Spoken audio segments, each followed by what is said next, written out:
Raphinha must be right up there now. Yes, he is up there because of what he's doing in the Champions League. He's on 11 goals in the Champions League. Mo Salah is a great contender for it.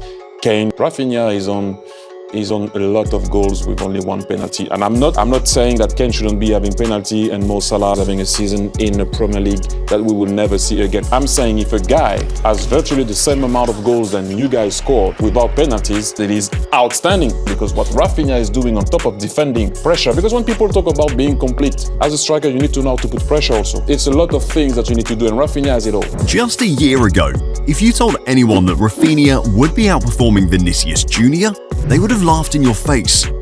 But here we are. Barcelona's forgotten man has risen from the ashes, while Real Madrid's superstar finds himself in the shadows. How did this happen?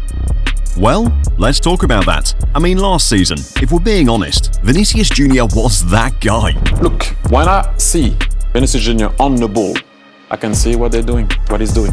I can see it, I feel it. He's cooking. The kind of player you just knew was going to do something special every time he touched the ball. He was the nightmare of defenders, the man Madrid relied on when things got tough, and the face of a team that was ruthless in Europe and Spain. The scary thing? It wasn't just about his numbers, though, trust me, they were ridiculous. It was the way he played, the confidence he had, the energy he brought. When he had the ball at his feet, it was pure chaos for defenders.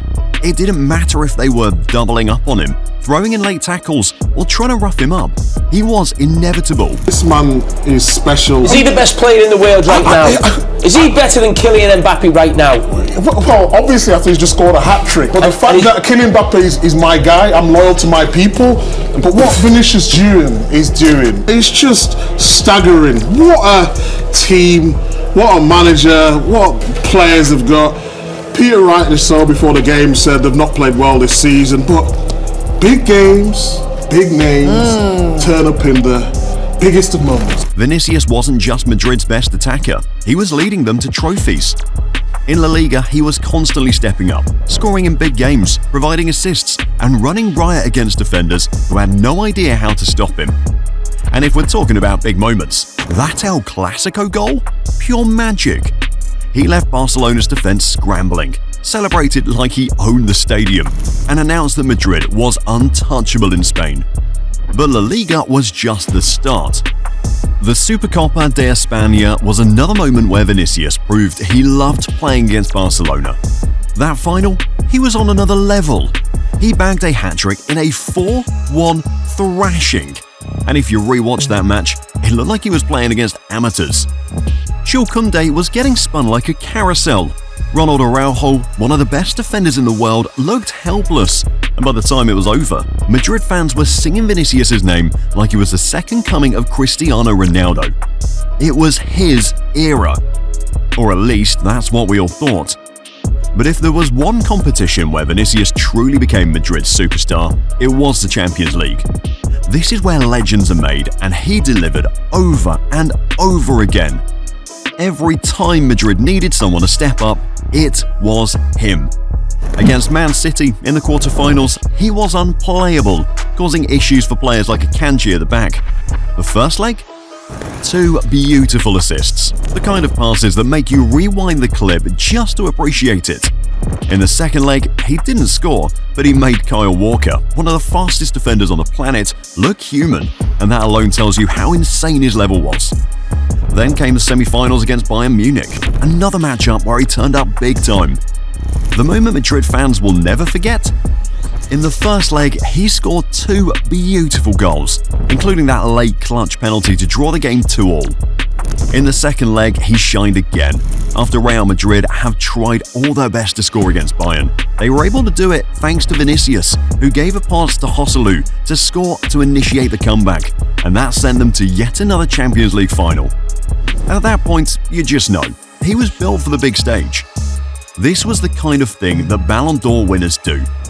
Then came the final against Dortmund, and guess what? He delivered again.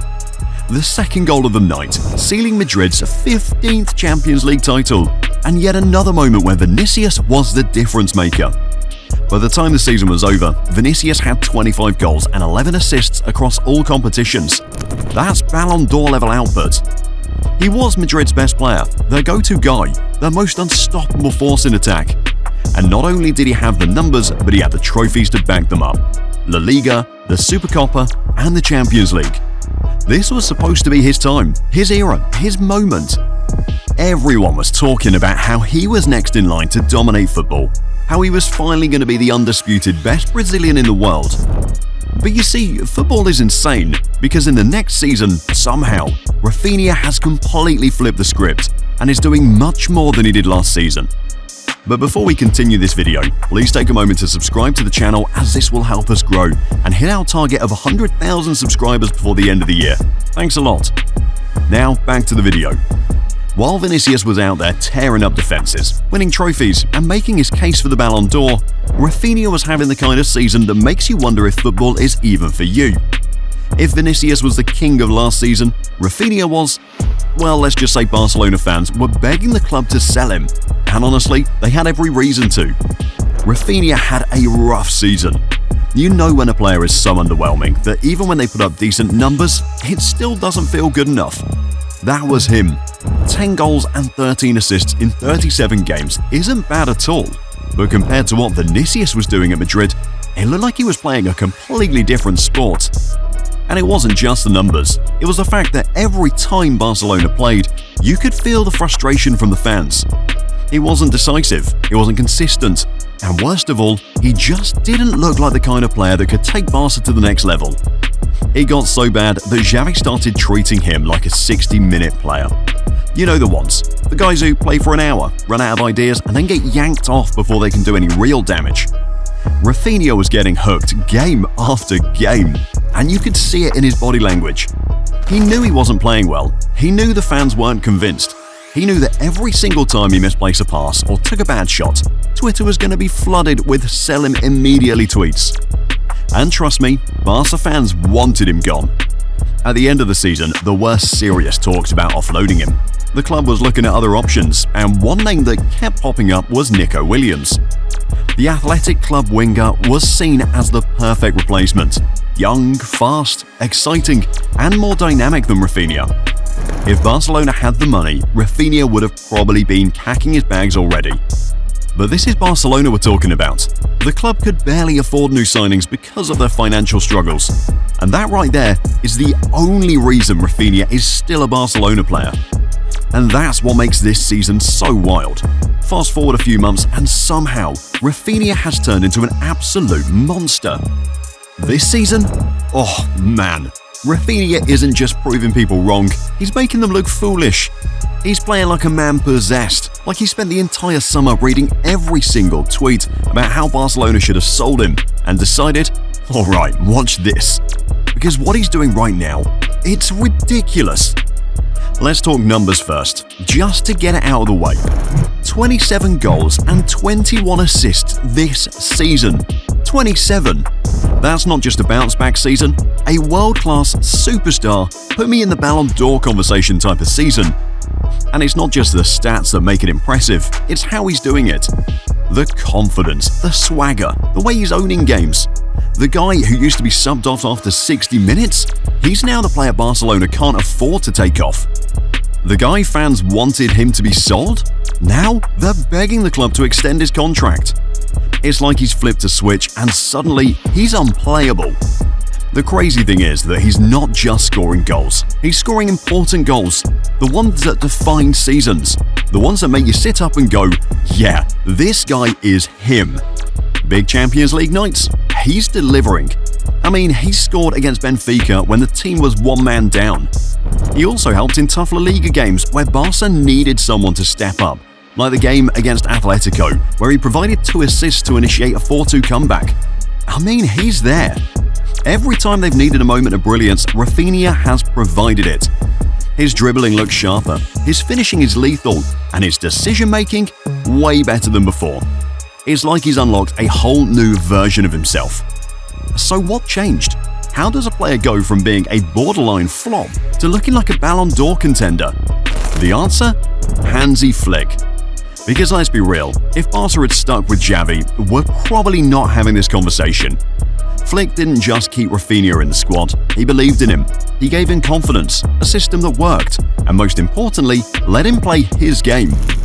Under Xavi, Raphinha always looked restricted, like he wasn't sure if he should take risks or just play it safe. But under Flick, he looks free. He's allowed to express himself, take players on, and be the main man in attack. And let's not forget Flick's tactics. His system is getting everything out of Raphinha. He's playing him higher up the pitch, close to the goal, and giving him the space to do what he does best, which is create chaos. The pressing is sharper, the transitions are faster, and Barca's attacks look much better. And who's benefiting the most from it? Raphinha. First up, positional freedom. Flick's ditched the old script where Raphinha was glued to the right wing, pumping in crosses. Now he's flipped him to the left as an inverted winger in that slick 4-2-3-1 setup and given him a license to roam.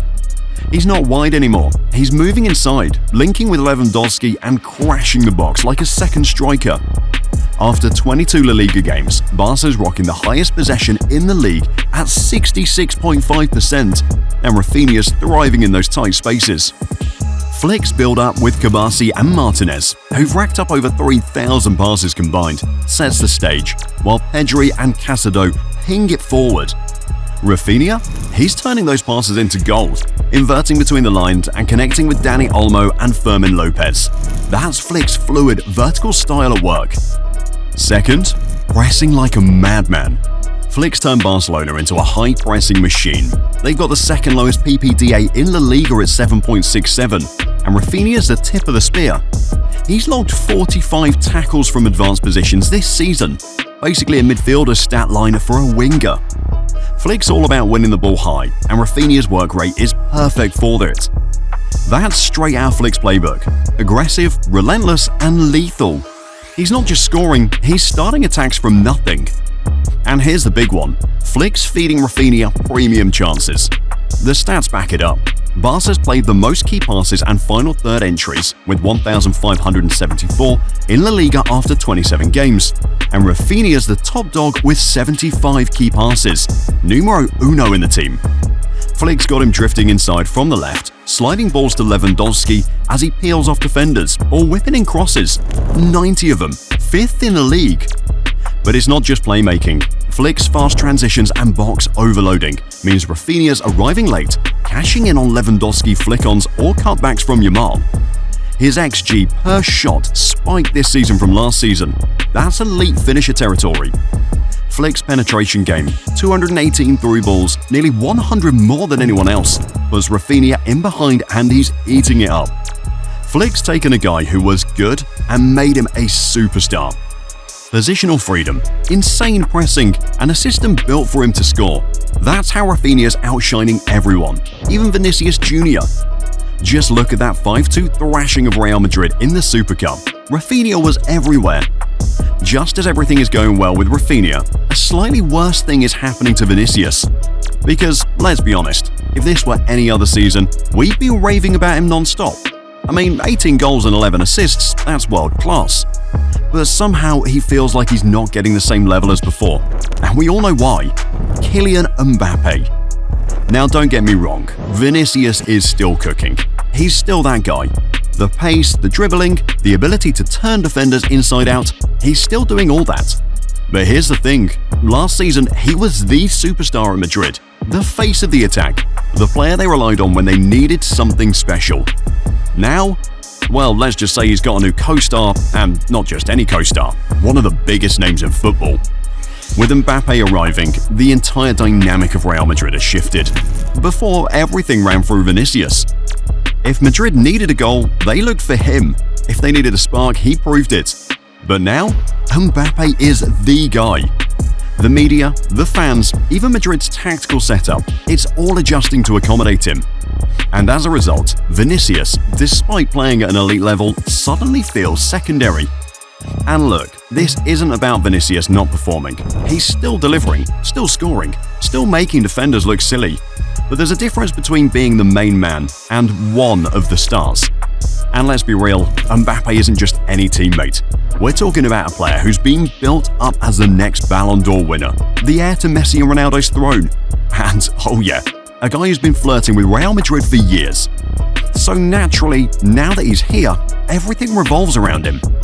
You can see it in how Madrid plays. Before, Vinicius was the automatic first option in attack. Now, sometimes he's making runs and not getting the ball because, well, Mbappe is open. And when you've got a player like Kylian, you have to feed him. It's just how it works. Now, this doesn't mean Vinicius is unhappy. He still gets plenty of chances, still puts up big numbers, and still has the crowd on his feet. But let's be honest, it's different. When he was Madrid's main man, there was this extra level of attention on him. Every goal, every assist, every skill move, it was a big deal. Now it feels like he has to share that spotlight. And here's where it gets interesting. Real Madrid are going to make him the highest paid when Mbappe's right there. If you had to pick between the two, I think you would pick Mbappe over Vinicius Jr. These are generational talents we're talking about. They're not going to let someone like Vinny go. This is crazy talk. I'm saying if Vinny takes that approach, I'm not even saying he is, but if he did, you don't think they can come Real Madrid as a club and find a replacement? Because let's just say Vinny and Mbappe play the same position, and it's an argument of playing on the left. Neither wants to play as a 9. Guess who they could go out and get? Who? Erling Haaland. How does Vinicius respond? Because this could go two ways. He could either take back seat and settle into being part of a duo, or he could use this as motivation to take his game to an even higher level. And knowing Vinny, he's not the type to fade into the background. So yeah, he might not be the sole superstar anymore, but make no mistake, Vinicius Jr is still a beast. He's still one of the best wingers in the world. And if anything, this whole Mbappe situation might just push him to prove that Madrid isn't just Mbappe's team, it's his team. So is Raphinha ghosting Vinicius this season? Well, yeah. Raphinha isn't just keeping up with Vinicius, he's outperforming him in some key areas. He's got more goals, more assists, and most importantly, he's been way more decisive in the big games. When Barcelona needed a hero in crunch time, who stepped up? Raphinha. Whether it was against top opposition or in those must-win matches, he delivered. Vinicius? He's been great, but he hasn't had the same level of impact in the biggest moments. And here's the thing, this isn't even about who's the better player overall. It's about form, confidence, and influence. Right now, Raphinha is making a serious case for being Brazil's most effective winger. He's not just putting up numbers, he's making his performances matter. So that raises the ultimate question. If you were the coach of Brazil, who would you start on the wing? Do you stick with Vinicius, the flashier, more explosive player, even if he's not at his best? Or do you go with Raphinha, who might not have the same wow factor, but is producing more when it counts? But the big question now is, could Raphinha win the Ballon d'Or? Well, right now, Raphinha is statistically outperforming Vinicius Jr, and that alone should raise eyebrows. Let's put it into perspective. When Vinicius finished second in the Ballon d'Or rankings, he had 25 goals and 11 assists across all competitions. This season, Raphinha has already scored more and assisted more than that. We're talking about a guy who's on pace to break 50 goal contributions. And yet, people are still acting like he's just having a good season. And let's talk big games. Raphinha hasn't just been padding stats against mid-table teams. He's stepping up when it matters. He's been decisive in El Clasicos, delivering clutch goals and assists. He's been one of Barcelona's most reliable performers in the Champions League. And when you compare that to Vinicius this season, who has been great but not the unstoppable force he was last year, it's clear that Raphinha deserves more recognition.